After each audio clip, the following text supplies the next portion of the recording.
Hello everyone, स्वागत है आपका माइंड और हेल्थ में। मैं आपकी होस्ट डॉक्टर बबीता। तो आज हम बात करते हैं कि बहुत सी महिलाएं और बहुत सी लेडीज़ ये क्वेश्चन करती हैं कि हम रिलेशन बनाने के बाद में कितनी देर तक लेट रहे हैं जिससे हमारी प्रेगनेंसी बहुत आसान हो जाए। तो इससे जुड़ी हुई आपको कुछ मैं वैज्ञानिक तथ्य और सत्य बातें, कुछ मिथ ये बताने जा रही हूँ। सबसे पहली बात तो अगर आप बेबी प्लान कर रहे हैं उस दौरान अगर आप रिलेशन मेंटेन करते हैं तो आपके रिलेशन की मेंटेन करने के बाद में आपका जो समय है और आपका जो रिलैक्स माइंड है वो सबसे ज़्यादा रोल अदा करता है कि आप प्रेगनेंसी कितनी जल्दी कंसीव कर लें। सबसे पहली बात तो आपको आपका ओवुलेशन ट्रैक करना आना चाहिए। इसके लिए क्या है कि आप अपनी साइकिल को पहले समझिए कि आपका मेंस्ट्रुएशन साइकिल किस तरीके की है। बहुत सी महिलाओं की मेंस्ट्रुएशन साइकिल 28 दिन की, 30 दिन की, 35 दिन की और 28 दिन से कम की भी हो सकती है। तो आप सबसे पहले तो एक डायरी और पेन लीजिए और अपनी जो साइकिल है उसको आप नोट करिए। और जब भी आप देखेंगे कि आपकी अगर साइकिल 28 दिन की है तो आपके जो एग का जो ओवुलेशन होगा वो 14 से 16वें दिन पर होता है। मैं एक एग्जांपल लेके बता रही हूँ। आप ये सब महिलाओं की बॉडी अलग अलग होती है। तो अगर आपको आपका ओवुलेशन पता होगा उस दौरान आप रिलेशन बनाएंगी तो आप जल्दी कंसीव कर सकती हैं। दूसरी बात क्या है कि अगर आप लोग अच्छे माहौल में और रिलैक्स होकर अगर रिलेशन बनाते हैं तो आपके कंसीव करने के चांस ज़्यादा बढ़ जाते हैं।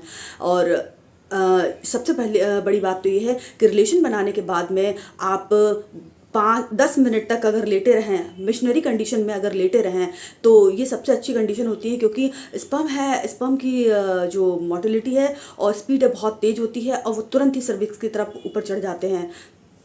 बहुत से लोगों को ऐसा लगता है कि हम रिलेशन बनाने के बाद में अगर आधा घंटे तक या कुछ ज़्यादा समय तक लेटे रहेंगे तो हमें प्रेगनेंसी जल्दी कंसीव हो जाएगी। इसका कोई वैज्ञानिक आधार नहीं है। क्योंकि जो स्पर्म की स्पीड होती है वो बहुत ही तेज़ होती है और वो कुछ सेकंडों में ही अपना काम शुरू कर देता है और वो जल्दी जल्दी मूव करता है। इसके बाद अगर आप बहुत सी महिलाएं बोलती है कि हम खड़े होते हैं तो हमारा सारा लिक्विड बाहर आ जाता है, तो उस कंडीशन में क्या है, स्पर्म तो सर्विक्स में ऊपर चढ़ जाते हैं, जो सीरम होता है वो बचता है, वो बाहर निकल आता है।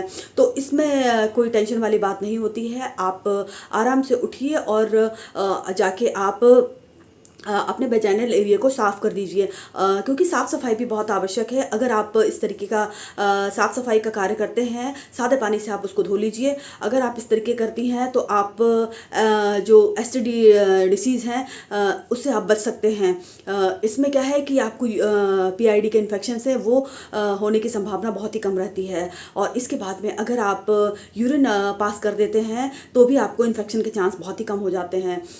तो बहुत से लोगों को ये मिथ है कि अगर हम ज़्यादा देर तक लेटे रहेंगे तो हम जल्दी प्रेगनेंसी के चांस होंगे। ये सब बिल्कुल ही मिथ की बातें हैं। बस मैं आपको ये एडवाइस दूंगी कि आप रिलेशन के बाद में 5 से 10 मिनट तक लेट जाइए और आप चाहें तो इस दौरान अपने पैरों को दीवार से सटाकर विपरीत करनी आसन की पोजीशन में 5 से 10 मिनट तक लेटे रह सकते हैं, जिससे क्या है कि आपके स्पर्म को अच्छा सहारा मिल जाएगा ऊपर जाने के लिए। बाकी इसमें कोई वैज्ञानिक तथ्य नहीं है कि आप खड़े हो जाएंगे बिल्कुल ही तो आप प्रेगनेंसी कंसीव नहीं करेंगे। बहुत से केस में ऐसा देखा गया है कि बहुत सी महिलाएं आसानी से प्रेगनेंसी कंसीव कर लेती हैं। तो आप इसके लिए क्या है कि बिल्कुल रिलैक्स होके रिलेशन मेंटेन कीजिए और अच्छे माहौल में आप रिलेशन बनाइए जिससे आप जल्दी कंसीव कर लेंगे। बहुत से लोग पहली बार में ही रिलेशन बनाने के बाद में कंसीव कर लेते हैं। कुछ लोगों को क्या है, थोड़ा टाइम मिल जाता है। क्योंकि हर एक महिला की बॉडी अलग अलग होती है और आपके रिलेशन बनाने के दौरान आपके रिलेशन के जो माहौल है उसके ऊपर भी डिपेंड करता है। अगर आप रिलैक्स मूड में रहते हैं तो आप जल्दी कंसीव कर लेते हैं। वहीं आप तनाव में रहते हैं, आपकी लाइफ स्टाइल में तनाव है, तो उस कंडीशन में आपको रिलेशन बनाने के बाद में प्रेगनेंसी कंसीव होने में डिले हो सकता है। तो बहुत कुछ आपकी जो लाइफ स्टाइल है, आपका जो रहन सहन है उसमें भी बहुत फ़र्क पड़ता है। आप अपनी लाइफ स्टाइल को थोड़ा हेल्दी रखिए, हेल्दी डाइट लीजिए, एक्सरसाइज कीजिए, मेडिटेशन कीजिए। इससे आप देखेंगे कि आप जल्दी कंसीव कर लेंगे। तो आशा करती हूँ आपको ये वीडियो अच्छा लगा होगा। अगर आपको ये वीडियो अच्छा लगा हो तो आप इसे ज़्यादा से ज़्यादा लोग को शेयर कीजिए। चैनल पर अगर नए आए हों तो सब्सक्राइब कर लीजिएगा और कमेंट करके ज़रूर बताइएगा कि आपको जानकारी कैसी लगी है। So thank you so much.